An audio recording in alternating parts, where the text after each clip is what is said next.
What to watch, what to watch. Haven't seen this in a while. Maybe this. One can only have so much McConaughey. Oh, Disaster. Oh. Well, this'll be fun for a little bit. Oh, I remember Dane Cook. Oh man, Pearl Harbor. If they only veered away from the French... Oh wait, Friendship. I gotta call Lindsay. No, bitch, you're not getting me. Okay, get up there. Why did I pick up this stupid control gears thing? Oh my god, stop it! Stop it! Ah, I suck at this game. Okay. What? Who's... Hello? Hey, Lindsay, what's up, man? Yeah, not much, man. What's up with you? I was getting my stuff together for the next couple of shoot dates, and I wanted to check in with you to see what your plan was for our next video. Yeah, man, listen, we should probably just talk about the future in general. Okay. Everything all right, man? Yeah, man, listen, I can't go showing my face on your channel and stuff, or have myself associated with you in the YouTube film reviewer community, with you running around saying Jurassic World is your favorite movie of 2015. I mean, you saw Mad Max. I know you did. You did. Yeah, but... Listen, please, don't make this any harder. I'm taking this seriously. And I just can't be associated with some guy who treats modern cinema like deep-fried Twinkies. No hard feelings. Just please understand. Bye. What the hell? Enough's enough. Like, seriously?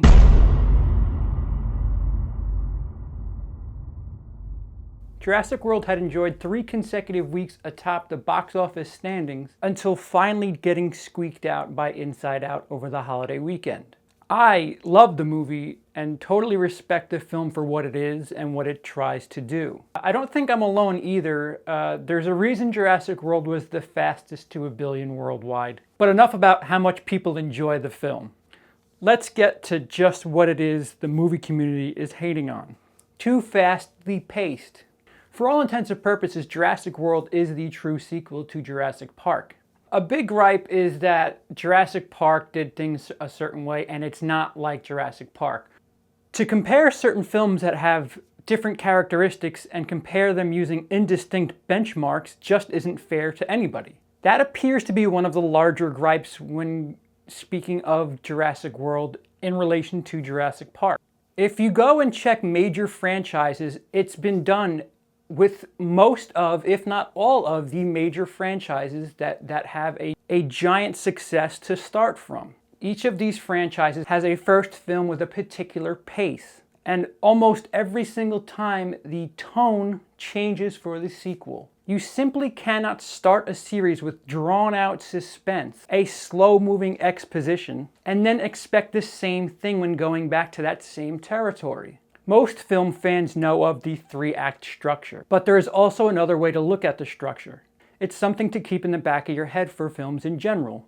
It is the intro, conflict, resolution structure, and it's something to use to follow the pace of a film. The intro period of a film usually takes place in the first third. And what that basically means is for a 90-minute film, by the 30-minute mark, you should have a pretty big grasp on what's happening and where the film is headed. And be ready for that meaty part. That meaty part is known as the conflict. When speaking of films like this, like an action-adventure, the conflict portion is all the action. And lastly, ends with the resolution. The resolution can be anywhere. Usually it's only about the last 5% or so of the film, that, just tying everything up and leaving it all in a bow. There's not much to the resolution. Maybe it's 5% of the film itself. Unless, of course, you're speaking of Return of the King, and then the resolution is just about as long as the introduction. Jurassic Park has the tone of a suspense film, revealing moments of the film to be seen in awe as you experience it. The entrance, the gate of the film is not shown until 33% of the film's runtime. Technically, you can argue that this is the start of the conflict period, right down to the imagery and the literal entry in the gate of the park. And symbolically speaking, the fact that the shot appears right at the 33% mark is impressive. But I would suggest that the true conflict of Jurassic Park starts with one of the two following scenes. The computer whiz Nedry shutting everything down, thus clearing the path for the dinosaurs. That happens at 43% of the film. Some could argue that that's not true action, it's not true conflict, but it certainly leads to it and it sets up the tone for what lies ahead. I would argue that this is the last bit of the introduction, the last table setting for the film ahead. The second scene, to which the film stops taking a suspense role and more of an action-adventure role, the T-Rex's grand appearance where it throws the goat over the gate and climbs in and everything just runs amok from there forth. That scene happens at the literal 50% mark of the film. That scene happens literally halfway through the movie. With that said, if Jurassic World took half of a movie to get going, in an area that you have seen before and know everything about, what would the complaints be then? Anybody who would expect a sequel to be paced in the exact same fashion as the predecessor just doesn't know film history. It's happened to some of the better film franchises of our day. The 1979 film Alien, directed by Ridley Scott, paced like a suspense, a horror even. Granted, it's a sci-fi horror, sci-fi suspense, but it's paced like a suspense, much in the same manner that Jurassic Park is. I would submit that things don't really get rolling in that story until, what, the stomach scene, the chest burster scene? Something to also note is the fact that we do not see the alien. We do not get a genuine shot of our alien until the 75-minute mark, or 65% into the film's runtime. Would you wait an hour and 15 minutes in a sequel to see something that you know what it looks like and what's going on with it? James Cameron didn't think you would, and when he made Aliens, he paced it differently. Aliens is actually longer than Alien, and James Cameron gets things done sooner. Aliens is more paced like an action film. Furthermore, the reveal of our great villain for the film is the Queen. That happens at the 39% mark of the film's runtime, and action starts to unfold at about the 45% mark. It's a heck of a feat. It's a longer film and takes less time to get the action going.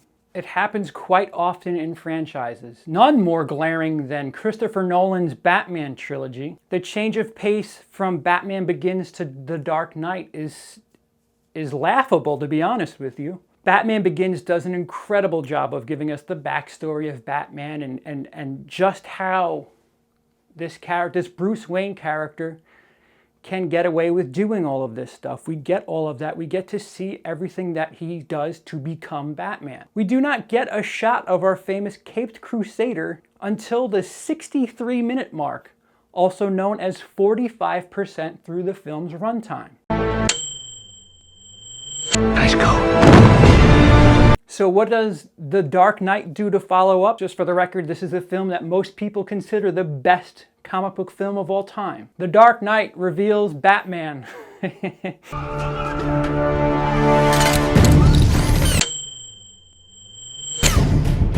I don't remember, did anybody complain about how fast The Dark Knight was paced? When you take into account that the events of Jurassic World happen at a sooner pace than Jurassic Park, it falls in line with what we're used to.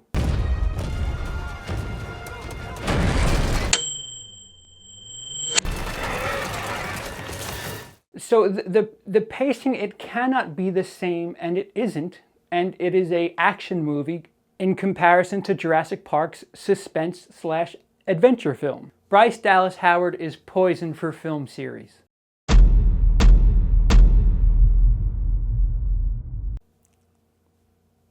That's a pretty bad track record. I got nothing. The film's too dumb. I don't I don't know what people are watching, but the film is quite smart. Perhaps it's holding the mirror too close to your face for you to realize, but I think they're trying to say something with that movie. The homages to the original film are prevalent, whether it be as simple as a t-shirt or right down to a shot-for-shot copy. The film suffers from the very unfortunate fact that it is perhaps just too smart. So smart, in fact, that it's coming off as real when, if anything, it should be coming off as ironic. Does nobody think that maybe Verizon Wireless didn't like the tongue-in-cheek handling of their name use? Too intense a death scene. For those, this is a two-parter here. For those who think that the death scene is too much, I think it's more than that. I think Trevorrow is actually tipping his cap to Spielberg with a Jaws-esque death that happens somewhere in the middle of the film. No real character development. For all intents and purposes, Jurassic World is a monster movie, not unlike Godzilla vs. Mothra and the like. And those movies have never really been big on characters. With that said, though, the two brothers are the main characters of the film. We are with them from the start. There are some family issues, and somewhere in the middle of the movie, albeit a quick throwaway type line, but there is a line where the younger brother confides in the older brother about the split of their family. The older brother acts more of a protector from that moment forward. The older brother tries to win his younger brother over through various attempts. Like I said, it's not that strong, but it's there. This film is simply a monster movie, and it does a fantastic job of that. Is the film fun? Yes. Do people like it? Clearly. The film is beating out some stiff competition.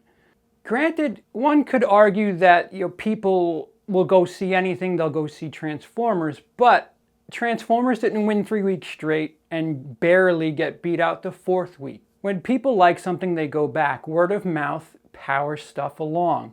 It didn't power along Transformers. For as fickle as movie snobs can be, this film, I think, is just fun and actually a lot smarter than people are giving it credit for. And like I said earlier, there's no way this film could even try to replicate Jurassic Park in any way, shape, or form, let alone the tone. So, as far as the Jurassic Park franchise is concerned, if you are to ask what is the perfect sequel to Jurassic Park, I tell you it is Jurassic World. Jurassic World is the perfect sequel for Jurassic Park.